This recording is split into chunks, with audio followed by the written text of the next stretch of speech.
Hey guys, how's it going? Anthony here. In today's video, this is going to be part 2 of the series that I'm doing. Again, I'm covering these two books right here. This is the 21 Irrefutable Laws of Leadership and the 21 Indispensable Qualities of a Leader, both by John C. Maxwell. So law number 4 is the law of navigation. So with this law, it states that basically anyone can steer the ship, but it takes a leader to chart the course. Leaders need to be able to see the trip ahead. So they need to be able to envision everything that's going to happen from start to finish. They need to be able to understand what could come up as kind of like an obstacle during the process. And they need to be able to plan accordingly. So they have the whole process kind of mapped out in their minds with backup plans just in case things take a wrong turn at some point.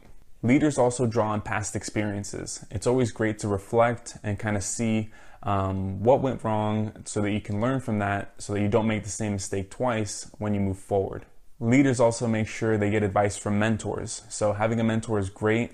It's a great way to kind of, have a cheat code for life where you go to someone who has what you want or has accomplished whatever it is that you're trying to accomplish so that you can take their tips, strategies that they use to get where they're at, and you can implement them into your life. And leaders also make sure that their conclusions represent both faith and fact. They realize where they're at now, but they have faith and believe that they can make it to where they're trying to go. So I'm gonna use my notes for this one. John Maxwell makes a note of plan ahead and kind of turns it into an acronym, which I want to share with you right now. So P is predetermine a course of action. L is lay out your goals. A is adjust your priorities. N is notify key personnel. A is allow time for acceptance. H is to head into action. E is to expect problems.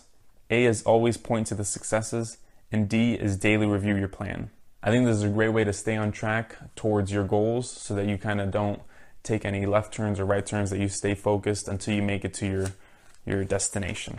Quality number 4 is communication. You want to develop an effective way of communicating so that you can clearly express your thoughts, feelings, ideas, etc. This is very important if you want to be a great leader because you need to be able to cast a vision. John Maxwell lists a few ways to kind of develop a better way of communicating with people. The first is to simplify your message. Basically, you want to keep your message short and sweet and to the point, and you want to be very, very clear with your audience. Another way is to see the person. What this means is to become audience-oriented. You need to know your audience so you can deliver a clear and effective message to the people that are going to be listening to you. For example, you don't want to be going to like a first grade class and start talking about physics or engineering or anything like that, because obviously the kids aren't going to understand it. So you need to know your audience so you can deliver a clear, effective message to them. The next way is to show the truth. What this means is basically to practice what you preach. You need to believe in what you say and you need to make sure that you live it. And the fourth way that he mentions is to seek a response. Now what this basically means is you want to speak with the intention of giving a call to action. You want your audience to leave feeling really inspired and motivated to take action and to implement some of the strategies or things that you talked about into their lives to help them achieve greater success.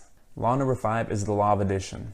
Leaders add value by serving others, and here's just a few ways that you can start adding value to other people around you. Number 1 is to truly value others. You want to make sure that you're showing appreciation to your friends, family, coworkers, maybe by giving them compliments or little things like that to show that you care. That's going to make them really feel valued. Number 2 is to make yourself more valuable to others. There are many different ways you can do this, and one great example is to read books like these, personal development books. You can also go to like seminars or trainings or things like that. Also listening to audios like on YouTube, SoundCloud, that sort of thing. The more value you can add to your own self, the more value you're going to be able to add to people around you. Number 3 is you want to know and relate to what others value. So just having an interest in what other people are interested in or what they value is going to help you guys connect on a much deeper level than if it's just kind of basic, like, oh, hey, how's it going? How are you doing? That sort of thing. You want to be able to connect on a deeper level with people.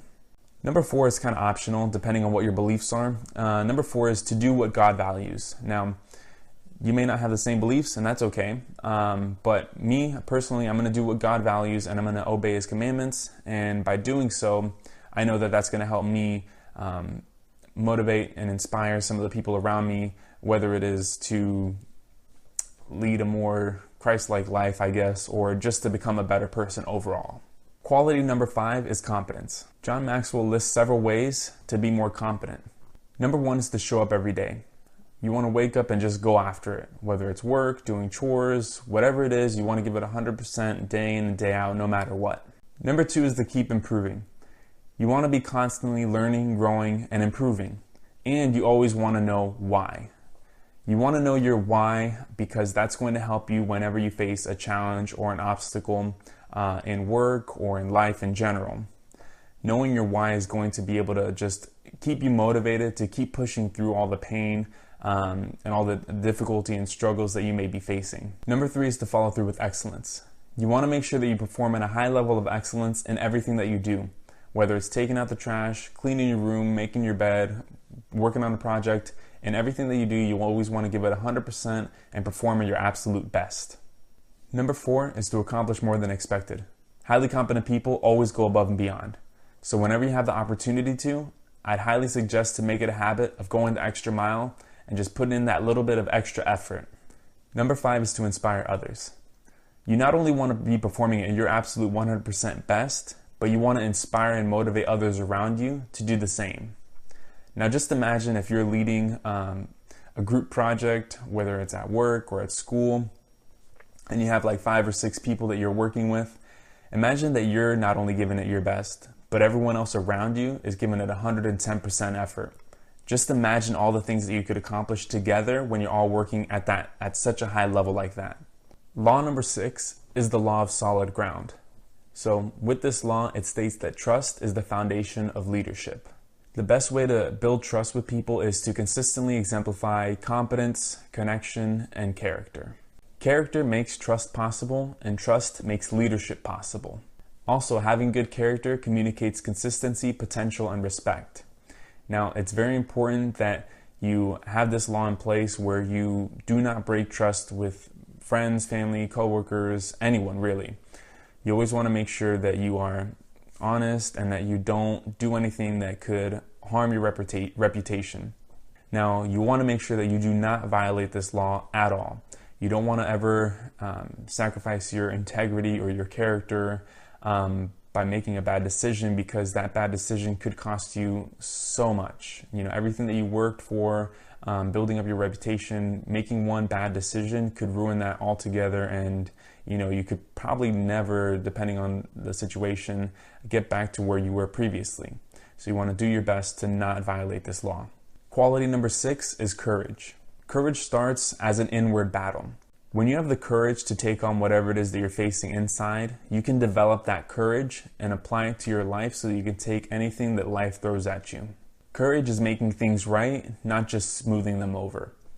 You always want to make sure that you stand up for what you believe in and have the conviction when you do so. And you always want to stand up for what's right, what you believe is right. And that could be hard from time to time. You know, you're going to face some situations, some challenges, where it's going to kind of test your faith and test your courage, but you always want to make sure that you stand behind what you believe in and don't waver in that at all. Courage in a leader inspires commitment from followers. Courage is contagious. When you display an act of courage, it automatically inspires people around them or people around you to do the same.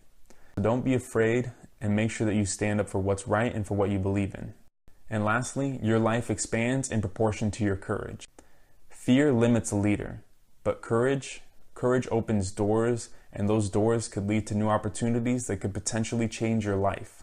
So don't be afraid to have courage. So thank y'all for watching. I hope you guys enjoyed this video. Please like and subscribe for more, and be on the lookout for the next few videos that I put out in this series. Also, if you found value out of this video, please share it with others. Share it on your social media pages, because I'm sure there's someone else out there that would find value out of it as well. Thank y'all for watching so much. Please, again, like and subscribe for more, and I'll see you guys next video. Peace.